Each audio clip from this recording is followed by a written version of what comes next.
Hello guys, നമുക്കിപ്പോൾ ഇവിടുത്തെ ജർമ്മനിയിലുള്ളൊരു കോഴി ഫാം കണ്ടാലോ? ഇതൊരു കോഴി ഫാമാണ്. ഇവിടെ കണ്ടില്ലേ, അവിടെ കാണുന്ന ആ ഒരു വണ്ടി പോലെ ഇരിക്കുന്ന ഒരു കുഞ്ഞു വീടാണ് കോഴി ഫാം എന്ന് പറയുന്നത്. അതിൻ്റെ അകത്താണ് അവർ കോഴീനെ കൊണ്ടുവരുന്നതും അതിൽ തന്നെയാണ് കൊണ്ടുപോകുന്നതും. ഇപ്പോൾ നമ്മുടെ നാട്ടിൽ ഇങ്ങനെ കോഴി ഫാമിൽ ഇങ്ങനെ വലയിലൊക്കെ പിടിച്ചിട്ട്, മീൻസ് വല കൊണ്ടുള്ളൊരു പെട്ടിയിൽ എടുത്ത് വണ്ടിക്കകത്ത് എടുക്കുകയും ചെയ്യുന്നതല്ലേ. ഇവിടെ അങ്ങനെയല്ല. ശരിക്കും ഇത് ഒരു വണ്ടിയുടെ പുറകിൽ ഘടിപ്പിച്ചിട്ട് കണക്ട് ചെയ്തിട്ട് അവരങ്ങ് കൊണ്ടുപോകും. ഇതാണ് കോഴിക്കൂടെന്ന് പറയുന്നത്. ഇവിടെയുണ്ട് ഫാക്ടറിയിൽ വളർത്തുന്ന കോഴി. ഇത് ഫാമിൽ അടച്ചിട്ട് വളർത്തുന്ന കോഴിക്കും ഇങ്ങനെ തുറന്ന് വിട്ട് വളർത്തുന്ന കോഴിക്കും അവർ ഡിഫറെൻറ്റ് ഗ്രേഡാണ് കൊടുത്തേക്കണേ. ഇവിടെയുള്ള എല്ലാ മീറ്റിനും ഡിഫറെൻറ്റ് ഗ്രേഡ് കൊടുക്കുന്ന പോലെ കോഴികൾക്ക് അവർ ഡിഫറെൻറ്റ് ഗ്രേഡൊക്കെ കൊടുത്തിട്ടുണ്ട്.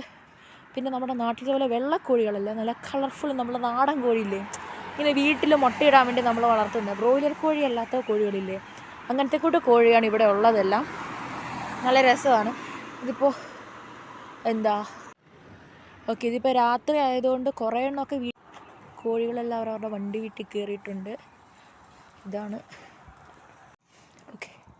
ഇതാണ് നമ്മളിപ്പോൾ കണ്ട ഇത് കോഴി ഫാം അല്ലെങ്കിൽ കോഴീനെ വളർത്തുന്ന സ്ഥലം.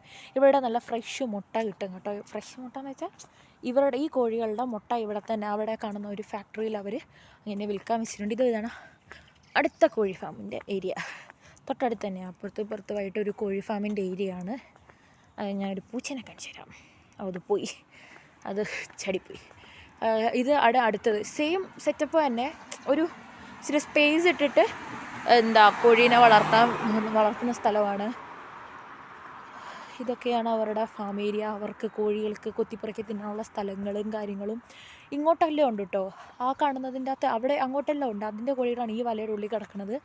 ഓരോ വലയുടെ ഉള്ളിലും ഓരോ സെറ്റ് കോഴികളെന്ന് വേണമെങ്കിൽ പറയാം. പിന്നെ വലിയൊരു ഏരിയ തന്നെയുണ്ട്. പക്ഷെ ഒരു മണമോ കാര്യങ്ങളോ ഒന്നുമില്ല കേട്ടോ. ഭയങ്കര നല്ല ഫ്രഷ് എയറൊക്കെ ഉണ്ട്. മേ ബി ഇങ്ങനെ തുറന്നിട്ടിട്ടുണ്ടായതായിരിക്കും, അല്ല എപ്പോഴും ക്ലീൻ ചെയ്യുന്നുണ്ടാവുന്നുണ്ടെന്ന് തോന്നുന്നു. നല്ലൊരു പ്ലേസാണ്. നല്ല വൃത്തിയുണ്ട്, കാണാനും നല്ല വൃത്തിയുണ്ട്. നമ്മുടെ ഇങ്ങനത്തെ വേസ്റ്റ് അങ്ങനെയൊന്നുമില്ല. നല്ല ക്ലീൻ ആയിട്ടുണ്ട് ഇവിടുത്തെ ഇതെല്ലാം കാണാൻ. ക്ലീനായിട്ട് നല്ല സൂപ്പറായിട്ടുണ്ട്. കുറേ വെള്ളക്കോഴികളും കുറേ കളർ കോഴികളും അങ്ങനെയൊക്കെയുണ്ട്. ഇതാണ് നമ്മുടെ ഇവിടുത്തെ കോഴികൾ. ഈ കോഴി ഫാമിൻ്റെ അടുത്തായിട്ടൊരു ഒരു കൃഷി സ്ഥലമുണ്ട്, ഞാൻ കാണിച്ചു തരാവേ. ഇത് കണ്ടോ, പൂച്ചക്കുട്ടൻ. നമ്മുടെ ഇവിടുത്തെ ജർമ്മൻ പൂച്ച. ജർമ്മൻ കോഴീനെ കാണിച്ചില്ല, ഞാൻ ഒരു ജർമ്മൻ പൂച്ചേനെ കാണിച്ചു തരാം. അയ്യോടാ, പൂച്ച ജർമ്മനാണെന്ന് പറഞ്ഞാൽ നാടൻ പൂച്ചയുടെ അതേ കളി. എല്ലാ വീട്ടിൽ കൂടെ കയറി നടക്കുക. ഇജാതി എല്ലാ സ്വഭാവവും ഉണ്ട് ഇതിന്. ഇതാണ് ഞാൻ നേരത്തെ കാണിച്ചു തന്ന കോഴി ഫാം.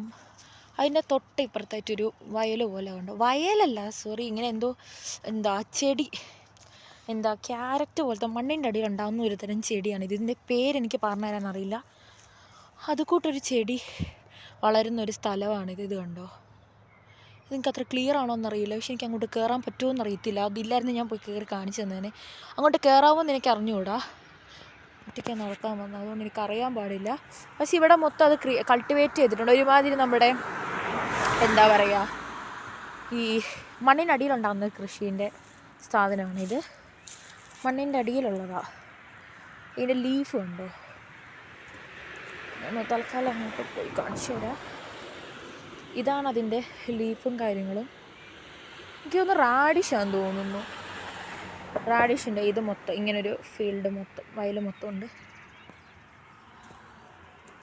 ഇതാണ് നമ്മുടെ അവരുടെ മറ്റേ സാധനങ്ങളൊക്കെ ശേഖരിച്ച ഗോഡൗൺ ഇല്ലേ, അതുപോലത്തെ ഏകദേശം ഒരു സാധനമാണ്. വീടും ഗോഡൗണും കൂടെ ചേർന്നൊരു മിക്സ് സെറ്റപ്പാണ് ആ കാണുന്നത്. അവിടെ കാണുന്ന ആ വെള്ളയില്ലേ, അതാണ് കോഴികളുടെ സെറ്റപ്പ്. അവിടെ താമസമുണ്ട്. അതിൻ്റെ പുറകിലൊക്കെ ആയിട്ട് ഫാക്ടറി പോലെ, ഒരു ചെറിയൊരു ഫാക്ടറി പോലെ അവിടെയുണ്ട്. ഇത് പിന്നെ ഇങ്ങനെ ഓരോ ഇവർക്കുള്ള തീറ്റയും കാര്യങ്ങളൊക്കെ സ്റ്റോർ ചെയ്ത് വെക്കുന്ന സ്ഥലം. ഇതിൻ്റെ അടുത്തൊക്കെ ആയിട്ട് വീടൊക്കെ ഉണ്ട് കേട്ടോ. ഈ കാണുന്നൊക്കെ വീടുകളാണ് അവരുടെ ഓരോരുത്തരുടെ വീടുകൾ.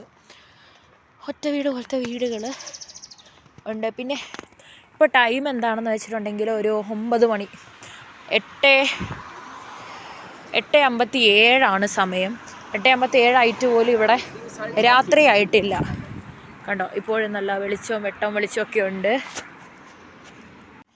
ഈ വെട്ടം വെളിച്ചമുള്ള ഈ ടൈമിലാണ് കുറേ ആൾക്കാർ നടക്കാൻ പോകുന്നതും ഒരു തിരിച്ച് കയറുന്ന ഒരു 8 മണിയാകുമ്പോഴത്തേനും ഇവിടെയുള്ള കുറേ ആൾക്കാർ നടക്കാനും സൈക്ലിങ്ങിനൊക്കെ ആയിട്ട് ഇറങ്ങും. ഈ ഒരു സമയമൊക്കെ ആകുമ്പോഴത്തേനും ഒരു 9 മണി അറൗണ്ട് ഒരു 9:30 ആകുമ്പോഴത്തേനും എല്ലാവരും തിരിച്ച് കയറും. ഞാനും ഒരു ടൈമൊക്കെ നോക്കിയിട്ട് ഒന്നിറങ്ങി. നല്ല തണുപ്പും ഉണ്ട്, ഒരുപാട് തണുപ്പില്ല, എന്നാൽ നല്ലൊരു തണുപ്പും ഇതൊക്കെ ഉണ്ട്. നമുക്കൊന്ന് നടക്കാൻ പറ്റുന്ന ഒരു ക്ലൈമറ്റാണ്.